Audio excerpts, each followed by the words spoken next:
Okay, so for this problem, we have this diagram showing this object, and the forces acting on it are normal force and mg. So we want to find the work being done by friction.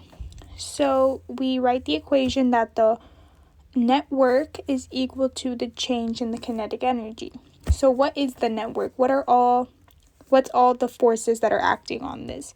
So we have the work mg, and we have the work friction, which is what we're looking for, and that's equal to delta K. So now we solve for the work friction. So we're going to have that the work friction is equal to delta K minus work mg. And the work friction is going to be negative because it is opposite of the displacement.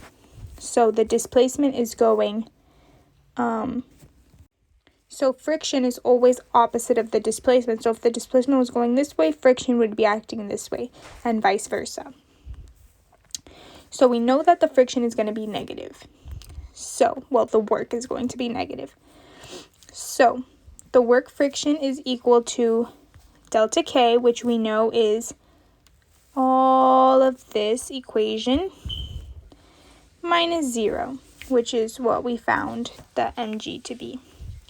So if we solve this, this crosses out, square this, we will get that the work of friction is negative 3.79 joules. So another question that we're asked to search for is to find when the velocity is going to be 0 going up. So when will the velocity of this box equal 0 as it's going up? So we use the equation that the net work is equal to 0 minus 1/2 times 2 squared.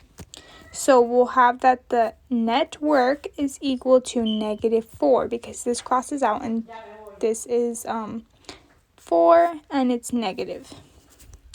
So we found that when the work is negative 4, the velocity will equal 0. So when this work